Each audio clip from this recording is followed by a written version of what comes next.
Hi, today is Tuesday, November 9th, 2021 at 1:25 p.m. The book I'm going to read today is called Stone Soup, retold by Marilyn Sapienza, and illustrations by Hans Wilhelm. This was a weekly reader book, so I think I got this. I can't remember if it was when I was growing up or when we got it when Jordan was growing up. One of the two. I think maybe me, but I could be wrong.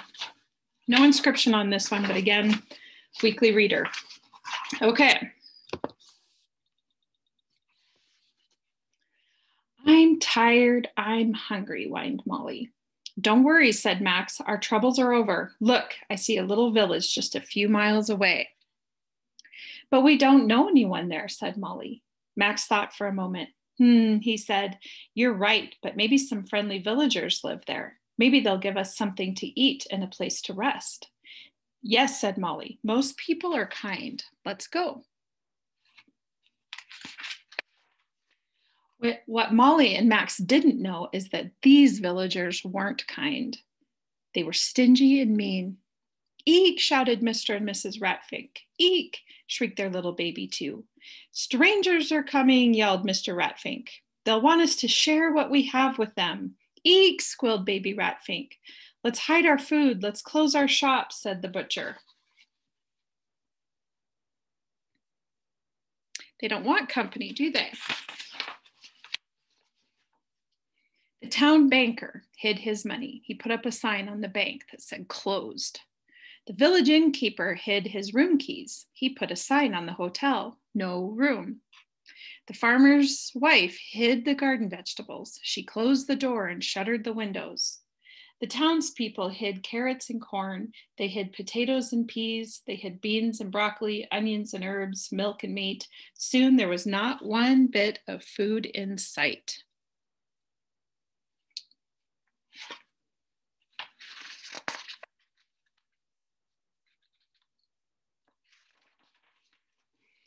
All the villagers practiced looking hungry.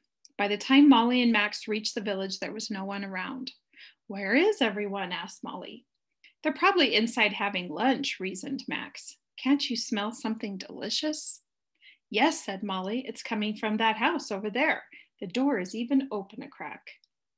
Maybe they saw us coming and are waiting for us, said Max hopefully.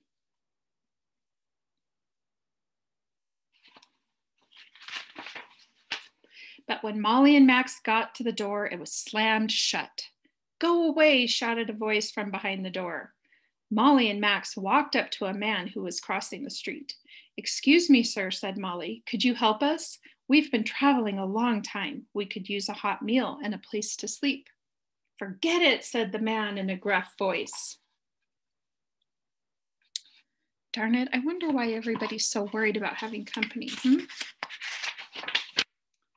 Molly and Max knocked on every door. They stopped everyone who passed by, but the answers were always the same. No food, no room, go away. What are we going to do? Asked Molly. No one here can help us. I have a feeling that no one here wants to help us, said Max. I think these people have hearts of stone. Hey, said Molly, that gives me an idea. Molly whispered her idea to Max. Then they rang the village bell. Bong, bong, bong went the bell. All the townspeople came running.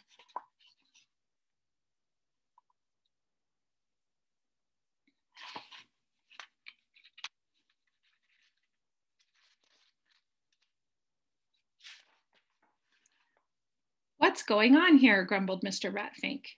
We only ring the bell when there's an emergency. Eek, screeched baby Ratfink.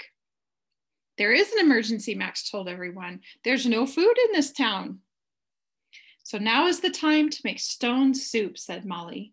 Stone soup? I've never heard of it, said the farmer's wife.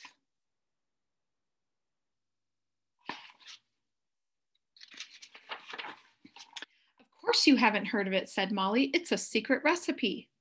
But we'll share the recipe with you just the same, said Max. Then we'll all have something to eat and none of us will be hungry. Well, said the villagers impatiently, what do we do first? Molly answered, Heat some water in a pot.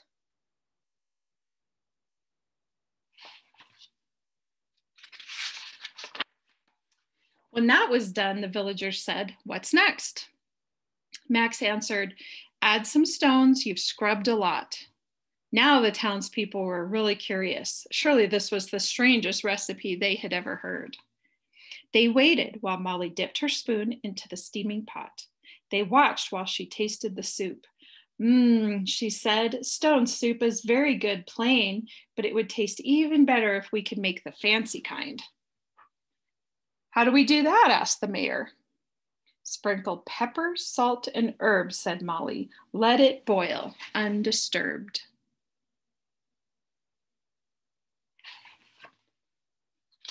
They're pretty clever. "I have those things," said the mayor's wife. "I'll be right back." She hurried back with her pocket full of herbs and spices. "Oh, thank you," said Molly as she added the seasonings to the soup. "What's next?" asked the mayor's wife.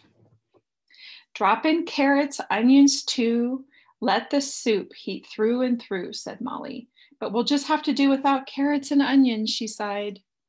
"I have those things," said the farmer's wife. "I'll be right back." She came back with a sack bulging with carrots and onions. "Oh, thank you," said Molly as she added them to the soup. "What's next?" asked the farmer's wife. Look at how excited they are to be bringing the ingredients in for the soup. Even though just a couple minutes ago, they didn't want to share their food, did they? Molly replied, "Stir in soup to make it sweet. Add potatoes for a treat. With milk and potatoes, it would be so much better." "I have milk," shouted the butcher's wife, "and the baker's wife has potatoes. We'll be right back." The butcher's wife returned with 2 buckets brimming with milk. The baker's wife came back with a basket full of potatoes. "Oh, thank you," said Molly as she added them to the soup. "What's next?" asked the baker's wife.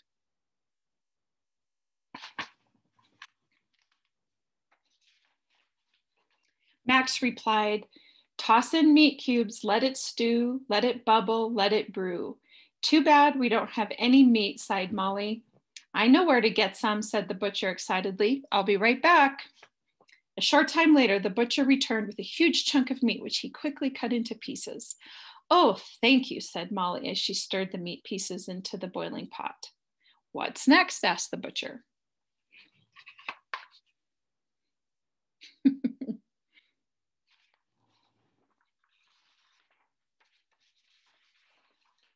"The best part," said Molly. "Taste the soup, and when it's done, serve stone soup to everyone." "Yay!" cheered the mayor. "It's time to taste the soup." He snatched up a spoonful of soup and tasted it. "This is the most delicious soup I've ever had," said the mayor. "And to think it's made with nothing but stones and water. Amazing."